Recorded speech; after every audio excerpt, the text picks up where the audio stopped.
로마서 안에는 오랫동안 유대교를 믿었던 사람인데 이제 회심해서 그리스도인이 된 거예요. 그리고 헬라권 문화 속에서 로마와 중심의 소아시아에 살았던 사람들이 로마의 교회가 있다는 소문을 듣고 왔지만 이 사람들의 배경은 뭐죠? 헬라권이에요. 말도 달라요. 유대인은 여전히 유대말을 쓰고 이 사람들은 헬라말을 쓰는 거예요. 자, 이런 식으로 이 사람들이 로마에 있으니까, 교회에 있으니까 얼마나 힘들겠어요. 그러니까 여러 가지 여러분 상상을 해보세요. 배움도 다르고 그 가운데 지식도 다르고 또 유대인이라고 규정하는 것도 다릅니다. 어디까지가 유대인이냔 말이에요. 엄마가 유대인이면, 아빠가 유대인이면, 할아버지가, 그 여러 가지 이런 부분들이 일어나는 거죠. 자, 이런 가운데 모였으니까 이 교회는 늘 갈등이 있을 수밖에 없죠. 여러분, 오죽하면 고린도 교회 기억하세요? 고린도 교회는 하나님의 영적인 은사를 많이 준 교회입니다. 근데 너무 문제가 심하니까 고린도서에서 뭐라 그래요? 너희가 천사의 말을 할지라도 뭐가 없으면요? 사랑이 없으면 우리는 꽹가리 같다. 그러니까 영적으로 뭐 난리를 치고 뭐 통변을 하고 뭐 목회자 위에 놓는다고 해도 사랑이 없으면, 그러니까 결국 이런 부분들을 보여주면은 교회 안에는 이러한 부분들이 계속 일어나고 있는 것이죠. 자, 교회만일까요? 가정도 마찬가지입니다. 자, 여러분에게 한번 여쭤볼게요. 여러분 지난 한 주간 가정 목회 잘 하셨나요? 안 하셨어요? 원수하고 화해하셨죠? 네, 원수하고 일주일 동안 계속 잘 살으셨죠? 근데 지금도 여러분 이 원수와의 동참, 적과의 동침 지금도 하고 있습니까? 어떤 분이 그러더라고요. 이 인간이 이제 인간이 된 게 50년 걸렸다고. 누군지 모르겠어요. 그렇지만 그분이 결혼해서 이렇게 되기까지 50년 걸렸다니 여러분 얼마나 힘들었으면 그런 얘기를 하겠어요. 자, 여러분 부모님들은 자녀들하고 목회 잘하고 계세요? 우리 자녀들은 부모님들하고 목회 잘하고 계세요? 다 목회하는 겁니다. 다 목회하는 거예요. 목사만 목회하는 게 아닙니다. 여러분 다 이게 뭐죠? 공통점이 관계라고 하는 단어입니다. 관계. 샤르트라는 사람이 지옥이 있다면은 앞에 있는 타인이다. 그 얼마나 힘들었으면 그렇게 얘기했겠습니까? 그러나 역으로 말하면은요, 또 한 신학자는 이렇게 얘기했어요. 태초에 관계가 있었다. 하나님이 태초에 세상을 창조하신 것을 태초에 관계가 있었다라고 얘기합니다. 그러니까 이 관계라고 하는 것을 이렇게 소중하다면 사실은 그리스도의 성숙이라고 하는 최고봉이 뭐냐 하면은 관계적 성숙입니다. 이게 최고봉이에요. 그 사람의 믿음이 어떠냐, 그 사람이 어떻게 살았냐, 이게 중요하잖아요. 결국 관계적 성숙이 모든 그리스도인의 최고의 덕목입니다. 그러니까 그 사람이 얼마나 기도를 많이 하느냐, 이것은 관계에서 해결돼야 돼요. 그 사람이 얼마나 인격적이냐, 이것도 관계에서 해결되는 것입니다. 그래서 교회가 이것을 연습하는 것이고, 여기서 배운 것을 가지고 가정에서 자녀에게 말씀의 원리를 가지고 살아가는 것이 바로 관계적 성숙을 위한 것이죠. 근데 이 관계적 성숙을 위해서 가장 필수적으로 필요한 요소가 오늘 설교 제목에 나와 있는 관대함이라고 하는 단어입니다. 물론 이 관대함이라고 하는 단어는 굉장히 폭이 넓어요. 물론 이 말은 모든 사람에게 무조건 받아준다라고 하는 의미는 아닙니다. 여러분이 알다시피 사도 바울은요, 이단의 가르침을 받거나 교회의 질서를 깨뜨리는 사람에 대해서는 아주 단호하게 얘기했습니다. 그러니까 이단 거짓 교사에게서 단호했지만 그 거짓 교사의 말을 듣는 사람에 대해서도 아주 단호했어요. 그 내쳐라 라고까지 얘기했어요. 그러면 관대함이라고 하는 것은 꼭 무조건 마음이 좋아서 하는 것이 관대함이 아니라는 것을 알게 됩니다. 관대함 안에는 분별함이라는 단어도 그 안에 들어가 있는 거예요. 그러니까 오늘 그러한 배경을 가지고 한번 말씀을 본다면은 우리는 좀 더 이 말씀을 묵상하게 될 것입니다. 위키나무에 보면은 관대함이라는 단어가 마음이 너그럽고 이해심이 넓다. 여러분 이해되시죠? 마음이 너그럽고 이해심이 넓다. 특별히 대인관계의 경우 본인의 입장보다는 상대방의 입장을 우선시하는 태도. 여러분 이 사람을 향해서 관대하다. 그렇죠? 어디를 가도 먼저 당신 마음이 어떤지를 늘 살피는 사람입니다. 유사어로는요, 배려심 혹은 공감의 마음. 이 공감이라는 게 너무 중요하잖아요. 이 부부 사이에 제일 중요한 게 학력이 아니더라고요. 공감이더라고요. 공감 마음, 서로의 아픔을 느껴주고 이해해주는 마음. 근데 반대어가 재밌더라고요. 옹졸함, 쫌스러움. 이 쫌스러움에 대해서 어느 분이 그러더라고요. 목사님, 제가 가난은 참아도요 쫌스러운 인간하고는 못 참습니다. 그게 그만큼 힘든 거예요. 너무 이게 작으면은 자기밖에 못 보는 경우가 많잖아요.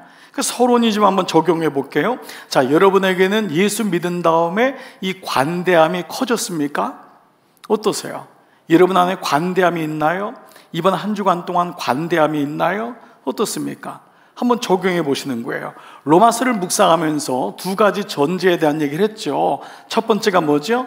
마음을 열자. 마음을 열지 않으면은 여러분 은혜가 아니라 이 세상에 주시는 하나님의 기회를 받을 수가 없습니다. 어떤 사람이 그래요. 나는 기회가 없는데 저는 그거 믿지 않습니다. 하나님은 모든 사람에게 공평하게 기회를 주십니다. 그러나 그 사람의 마음이 열려있냐 닫혀있냐에 따라서 그 기회를 못 봅니다. 하나님이 여러분에게 많은 사람을 만나주게 하십니다. 그런데 마음이 닫혀있으면, 이 말로, 이 언어적인 표현이지만 마음이 닫히면 마음이 닫힙니다. 마음이 닫히면 앞에는 디귿, 닫히면 뒤에는 hurt, 다쳐요. 그래서 마음을 여는 게 진짜 중요합니다. 두 번째 뭐라 그랬죠? 연습하자, 적용하자. 마음 여는 걸 가지고, 여러분이 오늘 예배 시간에 마음 여는 걸 가지고 부부 사이에 적용하고, 자녀 사이에 연습하고, 직장에서 연습하는 거예요. 이게 사실은 가장 중요한 거죠. 자, 오늘 본문에서 이어지는 말씀의 주제는 음식 규례에 대한 말씀입니다. 먹고 마시는 문제가 이만큼 중요해요. 자, 2절 한번 보겠습니다. 어떤 사람, 시작. 어떤 사람은 모든 것을 먹을 만한 믿음이 있고 믿음이 연약한 자는 채소만 먹느니라. 자, 이게 어제부터 이어지는 말씀인데, 이 당시에 어떤 거냐면요, 모든 농작물, 모든 동물들은 제우스 신전을 통과해야 되는 거예요. 이해되시죠? 제우스 신전에 가서 돼지나 소는 도장을 찍어야 되고 그 제사를 지내는 거예요. 여러분, 저는 어린 시절에 이 굿하고 이런 음식을 대해본 적이 있어요. 그 예수 믿고 나니까 굉장히 어렵더라고요. 처음에는요. 먹으면 안 될 것 같고. 여러분, 이거 경험한 분은 이 말씀의 의미가 알 거예요. 그러니까 믿음이 있는 사람은 여기 나온 대로 모든 걸 먹을 수 있는 믿음이 있지만은, 믿음이 약한 사람은 그걸 못 먹는 거예요. 그렇죠? 어떤 사람은 비위가 상해서 또 못 먹을 수도 있잖아요. 그 사람은 채소만 먹는 거예요. 근데 문제는 뭐냐 하면, 이걸 가지고 믿음이 크냐 적냐가 로마인 교회 안에 갈등이 생겼던 거예요. 특별히 유대 그리스도인들은 유대교의 율법적으로 먹지 말라는 게 있잖아요. 돼지 먹으면 안 되잖아요. 오징어, 독수리 뭐 이런 것들 먹으면 안 되는데, 로마는 당시에 중국처럼 모든 세계의 물건들이 들어오기 때문에 이런 것들을 막 먹어대는 사람도 있었다고요.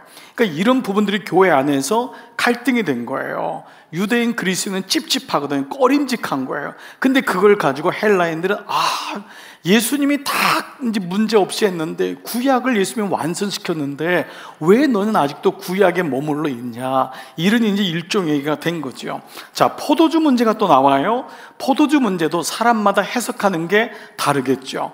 당시 유대인이나 로마인 중에 포도주 안 먹는 사람 없었어요. 문제 뭐였죠? 술에 취해서 오는 분이 있는 거예요. 그 도대체 그러면 취하면은 어디까지 먹어야지 취하는 거냐? 그러니까 어떤 사람이 이제 또 얘기했겠죠. 예수님도 성경에도 술을 취하지 말라고 했지 술 먹지 말라고는 안 했다. 여러분 중에 화색이 도는 분들이 지금 술을 취하지 말라고 했지 먹지 말라고는 안 하잖아요. 좀 먹어도 괜찮다. 바울도 디모데에게 위장을 다스리려면 포도주를 먹으라 그랬거든요. 이런 내용을 보면은 또 그런 내용만 또 알고 있는 분이 있잖아요. 또 예수님이 처음 간 기적이 어디죠? 가나 혼인잔치. 다른 성경은 몰라도 혼인잔치 가서 포도주로 기적을 일으킨 거는 예수님이 포도주를 드셨고 우리에게도 드시라고 하는 거다. 뭐 이런 거 있잖아요. 그러니까 이런 문제들이 교회 안에 크고 작은 갈등들이 일어났어요. 이런 부부 사이에도 큰 문제가 어려운 게 아닙니다. 사실은 신발 안에 작은 모래가 우리를 힘들게 하잖아요. 그래서 뭐라고 말씀하냐면 13절, 오늘 첫 번째 절이에요. 그런즉 시작. 그런즉 우리가 다시는 서로 비판하지 말고 도리어 부딪힐 것이나 거칠 것을 형제 앞에 두지 아니하도록 주의하라. 여기 주의하라 여러분 동그라미를 쳐보세요. 이 주의하가 뭐냐면 마음을 쓰라는 거예요. 마음을 쓰라. 그러니까 마음을 써준 사람 어떤 사람이죠? 이 관대한 사람이에요. 위에 있는 사람이 마음을 씁니다. 그렇죠? 형제 가운데도 여유가 있어야지 동생이나 언니한테 마음을 써줄 수 있잖아요. 근데 이 마음을 쓴다는 게 굉장히 중요한 단어입니다. 요즘은 대기업에서도요, 똑똑한 사람 뽑는 게 우선이 아닙니다. 물론 어느 정도의 수준이 오지만은 어느 정도 마음 씀씀이가 있느냐. 그래서 실제로 어느 대기업에서는요, 이렇게 사원들하고 면접하는데 휴지를 떨어뜨린 거예요. 근데 휴지를 줍는지 안 줍는지를 보고 통과 여부를 결정할 정도로 마음 씀씀이가 어떠냐. 그래서 우리가 뭐라 하죠? 그 사람 마음 씀씀이가 달라. 우리가 사람에게 감동받는 건요, 얼굴 때문에 감동받는 게 아닙니다. 그건 순간입니다. 우리는 우리 첫인상을 굉장히 중요시 여기지만은 같이 있으면은 그 사람이 좋아지는 사람이 있습니다. 뭐죠? 마음 씀씀이가 다른 거예요. 아, 지혜가 있구나. 이 아이가, 이 사람이 참 마음 쓰는 게 다르구나. 그러니까 지금 연약한 자들을 향하여 거칠 것이나 부닥칠 것 앞에 두지 않도록 마음 씀씀이를 가져라. 돼지고기 앞에 두고 먹어. 안 먹으면 믿음이 없는 거야. 이런 식으로 시험하지 말라는 거죠. 자, 계속됩니다. 15절. 만일 음식으로 말미암아 내 형제가 근심하게 되면 이는 너가 사랑으로 행하지 아니함이라. 무슨 말인지 아시죠? 근데 그 다음 구절이 너무 충격적이에요. 그리스도께서 대신하여 죽으신 형제를 너의 음식으로 망하게 하지 말라. 한 영혼이 구원받는 게 너무 귀하다는 거예요. 그 영혼을 너에게 데려왔더니 기껏 네가 가진 기준을 가지고 얘기하냔 말이야. 꼭 입으로만 전도하는 게 아니라는 거예요. 너의 모습을 통해 만약에 걸림이 된다면 얼마나 힘들겠냐라고 얘기합니다. 18절 봐보세요. 이로써 그리스도를 섬기는 자는 하나님을 기쁘시게 하며 사람에게도 칭찬을 받느니라. 그렇습니다. 어렵지만은 여러분이 하나님께 칭찬을 받고 기쁘게도 하지만 사랑과의 관계도 중요합니다. 그래서 오늘 관계적 성숙이란 단어가 여기 있습니다.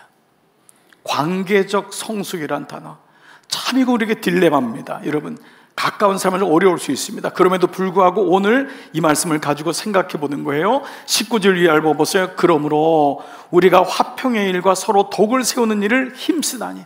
우리가 힘쓸 게 뭐냐 하면 우리가 화목제물이 되잔 말이에요. 그 사람과 하나님 사이에 화평을 이루는 자가 되자. 그는 아주 연약하니까. 그리고 덕을 세워야 된다. 무엇이 옳고 그른 정답을 주기 전에 먼저 그 사람과 덕을 세우는 게 중요하다. 바로 이 부분이잖아요. 음식으로 말미암아 하나님의 사업을, 여기 사업이란 뜻은요, 하나님이 이루어 놓으신 일이란 단어입니다. 하나님이 이루어 놓으신 일을 무너지게 하지 말라. 그 작은 것 때문에. 여러분, 교회를 떠나는 사람이요, 큰 것 때문에 떠났지 않습니다. 사실 작은 것 때문에 그 마음이 못 받아들이는 거예요. 힘들어지는 거예요. 여러분 중에도 그러한 경험이 있을지 몰라요. 어떤 작은 거를 보고 그걸 전체로 판단하게도 되고, 그때 또 믿음이 좀 연약할 때도 있잖아요. 그러니까 그런 것이 들어오면은 마음이 그냥 딱 녹아져 버리는 거죠. 자, 여러분, 이런 의미로 본다면 우리가 그 한 영혼을 향한 마음이 너무도 중요하다는 것입니다. 21절 봐보세요. 같이 한번 읽을까요? 시작. 고기도 먹지 아니하고 포도주도 마시지 아니하고 무엇이든지 내 형제로 거리끼게 하는 일을 아니함이 아름다우니라. 아름답다 그랬어요. 고기 먹을 수 있는데 그 형제 때문에 그때 안 먹을 수 있어요. 포도주 먹어도 별 문제 없어요. 근데 형제 때문에 내가 안 먹을 수 있는 거예요. 먹을 때와 안 먹을 때를 분별할 수 있는 거예요. 참 이게 중요해요. 근데 이것이 아름답다라고 한 거예요. 아름답다. 그리고 나니까 이게 먹는 게 별로 안 좋구나. 여러분, 흡연은 안 그렇습니까? 흡연도 마찬가지잖아요. 흡연도 나중에 보니까 이게 건강에 진짜 안 좋은 거구나 스스로 깨닫는 거잖아요. 이런 의미로 본다면은 이 영혼이 아직 잘 모르니까, 약하니까. 여러분, 그래서 15장 1절 내일의 말씀인데요, 이렇게 나와요. 믿음이 강한 우리는 마땅히 약한 자의 약점을 담당하고, 이 담당한 것은 진다는 의미도 있지만 덮어준다는 의미도 있어요. 자기를 기쁘게, 여기서 뭐냐면 그것이 자기의 희락이 되지 않게 하는 거예요. 그 약점을 가지고 얘기하는 기쁨을 삼지 말라는 거예요. 우리에게 뒷담하는 기쁨이 있어요. 누군가에 대해서 정죄하고 얘기하면서 그 가운데 나의 오름이 드러나잖아요. 그게 기쁨이 되는 인생이 있다고요. 근데 이거 하지 말라는 거예요. 왜 그러냐 하면 3절에 그리스도께서도 자기를 기쁘게 하지 않았다는 거예요. 우리의 허물을 보고 우리 허물 때문에 그거 가지고 막 욕하고 들춰내지 않고 그거를 친히 담당하지 아니하셨냐. 왜 우리가 형제의 약함을 담당하냐? 우리의 인격이 좋아서, 내가 이렇게 노그러우니까? 아니라는 것입니다. 그리스도께서 하셨기 때문에. 왜 여러분이 배우자에 대해서 참고 기다려 주십니까? 그리스도께서 나를 기다려 주셨기 때문에. 여러분이 왜 손주들을 위해서 그렇게 눈물로 기도하고 기다리십니까? 나를 주님이 기다려 주었기 때문에. 그렇습니다. 여기서부터 이제 우리가 관대함을 풀어가 보는 거예요. 그런데 이 관대함이 어려워요. 왜 그럴까? 여러분, 왜 안 된다고 생각하십니까? 왜 내게는 관대함이 없을까? 첫 번째 우리가 생각할 것은 뭐냐 하면, 기본적으로 내 안에 이미 답이 있기 때문에 그래요. 답이 있다는 건 뭐냐면 저 사람은 틀린 거거든요. 저 사람은 오답을 가진 거예요. 나는 정답을 가진 거예요. 그러니까 그 사람에 대해서 정죄하거나 비판함이 기본적으로 깔려 있다는 것이죠. 저렇게 살면 안 되는데 라는 거죠. 나의 오름이 나를 지배하고 있는 거예요. 10절 한번 봐보세요. 내가 어찌하여 너 형제를 비판하느냐? 어찌하여 너 형제를 업신여기느냐? 우리가 다 하나님의 심판대 앞에 서리라. 네 지금 똑똑한 것 같지? 헛똑똑이다. 우린 늘 얘기하잖아요. 그런데 그게 자기를 향한 얘기라는 거예요. 우리 모두 심판대 앞에 서리라. 그 전말씀이 뭐예요? 남의 하인에게 뭐라고 할 권리가 누가 있냐? 그 주인이 있는데, 그 주인은 왜 너 남의 하인에게 뭐라고 할 이야기가 어디 있냐? 자식 키우고 나니까 자식에 대해서 함부로 얘기 못 하겠더라고요. 그 똑같은 원리 아닙니까? 우리가 이런 원리를 본다면은 이 말씀이 우리에게 들어오는 거죠. 그런데 왜 다른 사람에게 관대하지 못할까? 저는 이 말씀을 좀 준비하다가 아무래도 이 구절이 다른 목사님들은 어떻게 이 구절을 풀었을까? 좀 이렇게 몇 개 좀 설교를 좀 한번 이렇게 봤어요. 그리고 여러 좀 자료하고 좀 관련된 책을 보면서 적지 않은 곳에서 이 부분에 대한 얘기 중에 하나가 결국은 다른 사람에게 관대하지 못하고 내게 관대함이 없는 이유는 자신에게 관대하지 못하기 때문이다 라고 하는 메시지들이 많더라고요. 자신에게 관대하지 않기 때문에. 여러분, 저는 아주 굉장히 중요한 지적이라고 생각합니다. 왜 내가 관대하지 못하냐 하면 자신에게 관대하지 못하니까 그게 다른 사람에게 분노로 나가는 거예요. 화가 나는 거예요.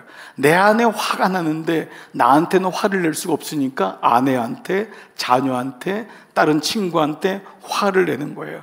상대방에게 그런 이유를 대는 것은 결국 내 자신에게 만족하지 못하는 내적인 열등감이 내 안에 도사리고 있지는 않은가라는 것입니다. 사실 이 세상에서 가장 많이 안아주고 격려해주고 칭찬해주고 인정하고 위로해줄 사람은 다른 사람이 아닙니다. 바로 여러분 자신입니다. 근데 사실 우리는 우리 자신에게 점수가 후하지 않습니다.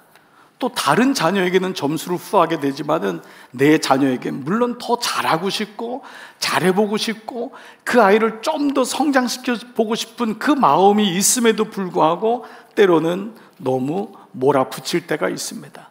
여러분 스스로에게도 그럴 때가 많지 않나요? 여러분 너무 스스로에게 몰아붙이지 마세요. 이만하면 사실 잘 온 거예요. 여기까지 잘 온 거예요. 하나님이 주시는 음성 가운데 가장 감격스러운 음성이 뭐냐 하면 잘했다, 잘했다, 잘했다. 너 마음을 내가 안다. 그런데 만약에 우리가 여기까지 해서 말씀을 그래 관대함을 가져야지 라고 하는 것을 끝난다면 우리는 이것을 진이라고 할 수는 없을 거예요.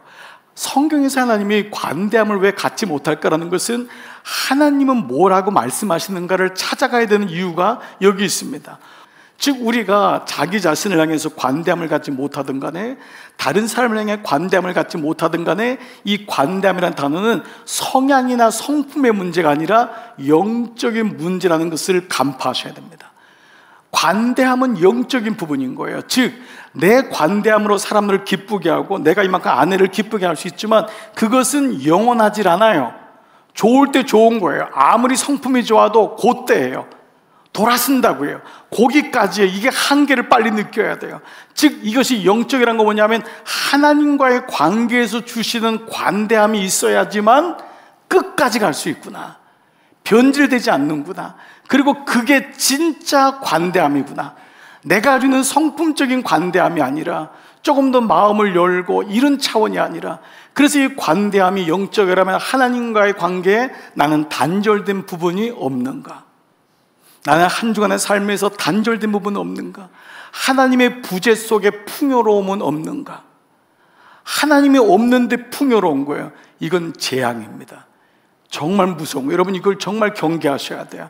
그래서 부모는 이걸 아는 거예요. 예수 없는데 잘 사는 것 같이 보이는 게 잘 사는 게 아닙니다. 좀 돈이 생기고 집도 갈 수 있지만 이거를 근심하는 게 영적인 압이잖아요. 예수가 붙어야지만, 예수 안에 있어야지만 저게 조금 좋은 better life, good life가 아니라 new life인데, 그래서 오늘 22절 말씀이 이해가 되는 거예요. 22절 보세요. 자기가 옳다는 그자 바로 자기를 정죄하지 아니하는 자는 복이 있도다. 자기 옳다는 게 자기를 정죄하는 거래요. 내게 답이 있는 게 나를 정죄하는 거래요. 왜 그럴까요? 자기가 옳기 때문에 하나님이 필요 없는 거예요. 내가 옳음이 없고 답이 없고 내가 부족하기 때문에 하나님이 내게 필요하잖아요.